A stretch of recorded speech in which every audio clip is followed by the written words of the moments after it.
목요일 사도행전 17장 1절로 15절 데살로니가와 베레아 선교입니다. 바울사도 일행은 빌립보에서 데살로니가로 내려옵니다.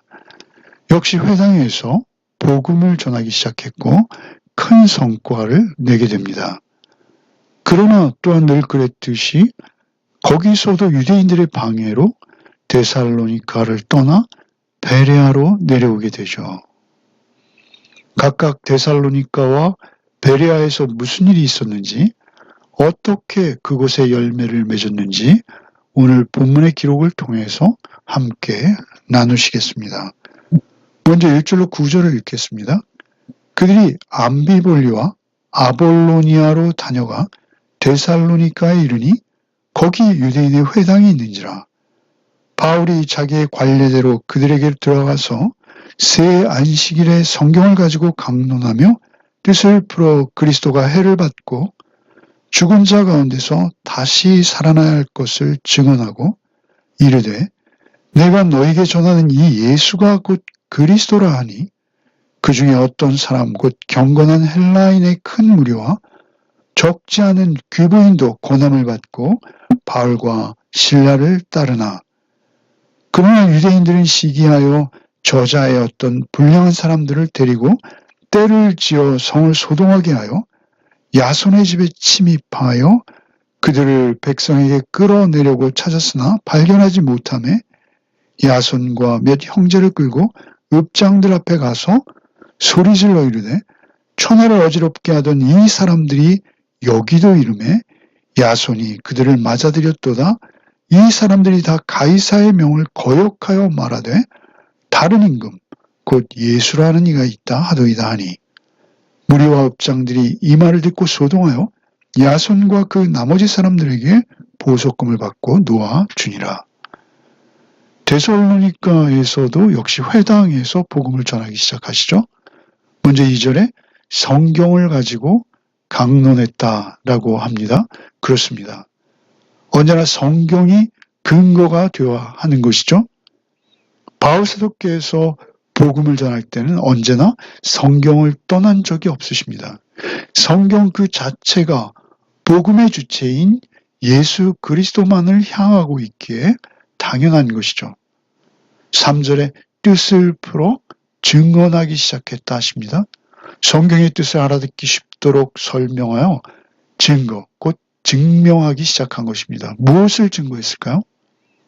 그들이 소망하며 기대하는 구원주 곧 메시아 그리스도는 아주 영광스러운 모습으로 정치적 군사적인 구원주의 모습이어야 한다라고 믿었던 것이죠. 그러나 그것이 잘못되었다는 것을 증거하시는 것입니다. 성경에 기록된 그리스도는 그들의 기대와 달리 고난받고 죽임당할 것을 성경에 기록했다라는 것이죠. 그 죽음으로부터 또한 다시 살아나시는 것도 성경에 기록되었다라는 것이죠. 더욱 구체적으로 사도께서 전한 복음은 3절에 기록되어 있습니다.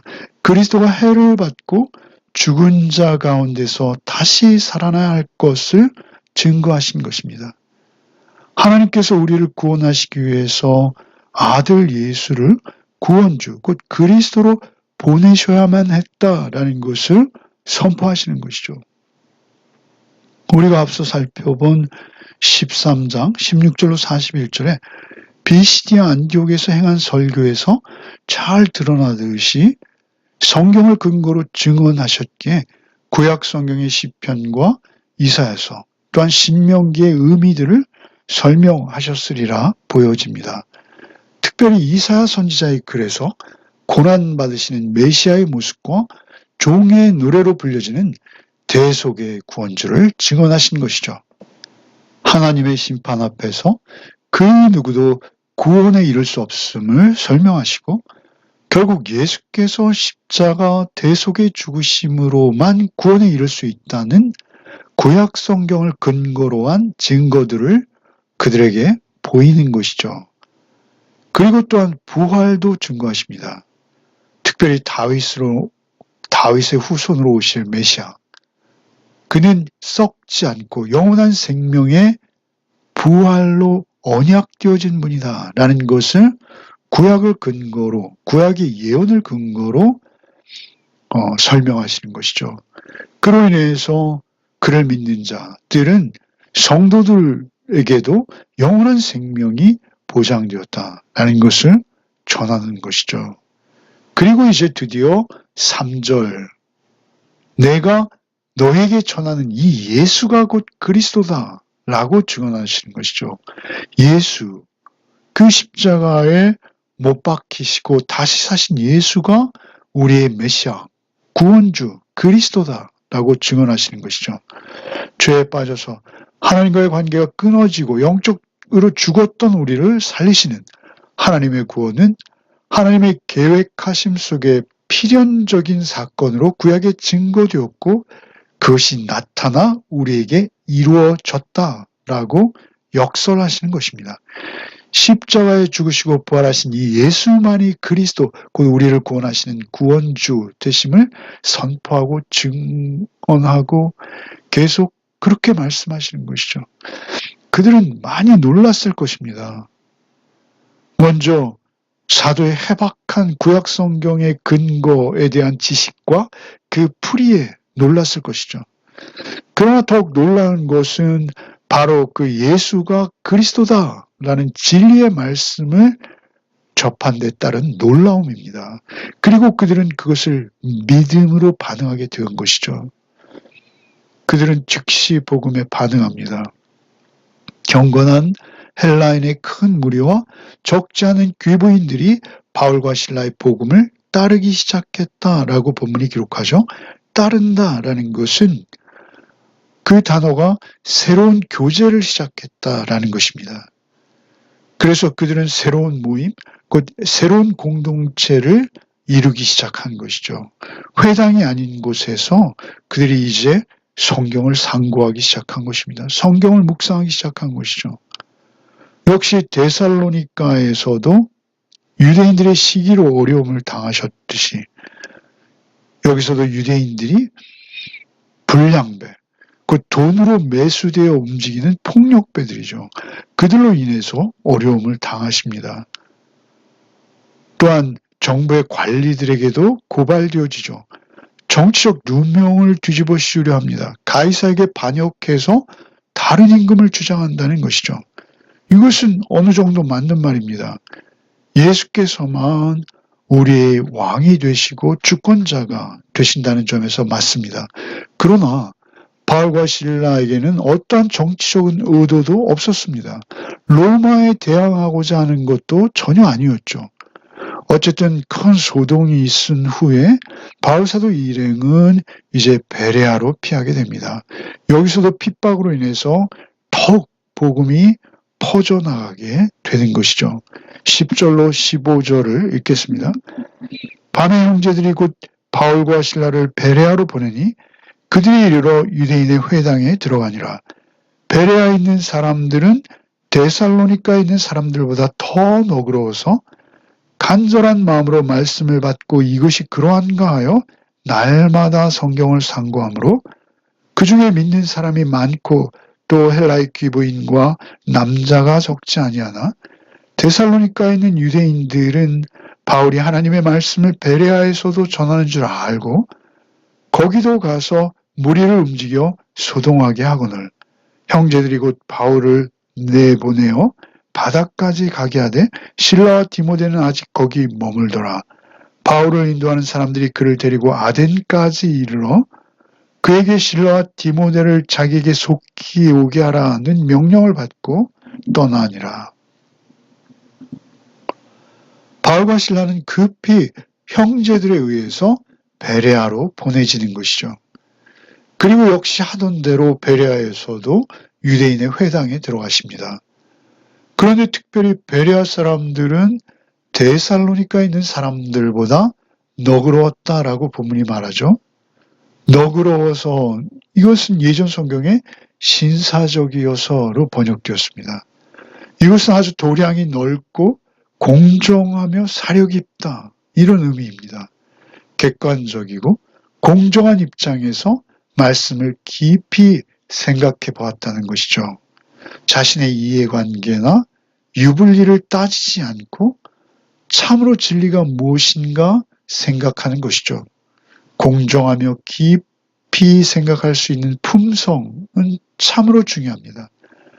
대부분 회당의 유대인들은 질투와 시기심으로 귀도 들을 수 없었고 눈도 보이지 않았죠. 예를 든다면 우리가 앞서 보았던 빌립보에서 저 많은 여종을 소유한 주인들, 그들에게 복음은 절대 들리지 않는 것이죠. 많은 수입이 끊어진 것으로 인해서 오히려 분해하고 있는 것이죠. 이제 앞으로 19장에서 등장하는 데메드리오라는 그 은장색도 마찬가지입니다. 은으로 우상을 만들어서 큰 돈을 버는 자였기에 스스로 복음의 대적자가 되어버리는 것이죠. 악한 삶에서 그들이 떠날 수 있는 계기가 아니라 더 악해지는 것입니다. 각자가 스스로 자신의 이해타산과 개인적인 생각에 사로잡혀서 오히려 참 진리를 거스러버리는, 반대하는, 오히려 그것을 핍박하는 경우가 되어버린다는 것이죠. 그렇지만 베레아 사람들은 너그러웠어요. 간절한 마음으로 말씀을 받고 이것이 그러한가 하여 날마다 상고했다라고 본문은 말하죠. 여기서 이것은 성경이죠. 그들은 성경을 펴고 바울 사도께서 전한 복음의 내용에 인용된 구절들을 찾아가며 바울이 전한 복음을 더 깊이 생각하기 시작했다라는 것이죠. 특별히 날마다라고 기록하죠. 매일매일 성경을 보았다는 것이죠. 주일에만 보는 것이 아니라 여러분과 같이, 우리와 같이 날마다 성경을 살핀 것입니다. 특별히 간절한 마음으로 말씀을 받고 날마다 성경을 상고하는 삶이었던 것이죠. 간절하다라는 것은 가난한 마음을 말하는 것이죠. 객관적이고 사심 없는 마음입니다. 그럴 때 그들 가운데 견고한 믿음의 사람들이 서갈 수 있었다라는 것이죠. 믿음은 들음에서 나며 특별히 성경을 통해서 우리는 말씀을 들어야 하는 것입니다. 헬라의 귀부인과 남자들도 적지 않았다라고 본문은 말하고 있습니다. 그렇게 복음이 잘 서가고 있을 때 또다시 데살로니가에 있는 사람들이 바울 일행이 베레아에 복음 전한다라는 소문을 듣습니다. 그리고 베레아까지 와서 복음 전하는 것을 방해하죠. 바울 사도는 먼저 급히 아덴으로 또 피합니다. 그리고 실라와 디모데는 남겨두죠. 시차를 두어서 베레아에서의 사역이 잘 열매 맺도록 그렇게 해두고 와야 할 일들이 있었던 것으로 보여집니다. 우리가 예수를 믿고 따르는 것은 무조건적인 믿음을 강요해서 되지 않습니다. 오직 하루하루 묵상으로 말씀의 진리를 우리가 접해야만 합니다. 우리 안에 그 말씀이 확인되어질 때 우리는 비로소 그리스도인의 삶을 살 수 있습니다. 말씀이 늘 그런가 삶 속에서 확인해가는 것, 그것이 성도의 삶입니다. 말씀을 묵상하고 그 말씀에 순종하는 삶을 살 때 참 진리 되신 말씀을 우리는 더 깊이 이해하고 깨달아가는 것이죠. 말씀을 향한 확신이 우리의 인격에 늘 부어지고 확인되어질 때만 우리는 십자가의 주님을 바라보며 죄와 죽음에서 온전히 자유할 수 있게 됩니다. 뿐만 아니라 우리는 다시 사신 주님, 그 주님 내 안에 현재적으로 살아계셔서 늘 내 삶의 주인, 임금, 왕이 될 때 우리는 영원한 생명도 소망할 수 있게 되어지는 것입니다. 우리의 믿음이 견고해져 가는 것이죠. 간절한 마음으로 오늘도 말씀 붙들고 묵상하며 하루의 삶을 살아내시는 우리 모두가 되기를 소원합니다. 말씀에 우리를 의탁할 때 말씀은 우리를 하나님의 나라로 여기서도 또 영원한 소망의 항구로도 날마다 우리를 인도해 주실 것입니다. 기도하겠습니다. 주님, 오늘도 오직 주의 말씀 붙들고 하루를 살게 하여 주시옵소서. 복음의 순전한 말씀이 오히려 점점 희박해져가는 이 시대에 오직 주의 말씀만을 올곧게 살아내는 오늘 하루의 삶이 되게 하여 주시옵소서. 오직 성령께서 우리 안에 내주하시고 우리의 모든 생각과 삶을 홀로 인도하여 주옵소서. 예수 그리스도의 이름 받들어 기도하옵나이다. 아멘.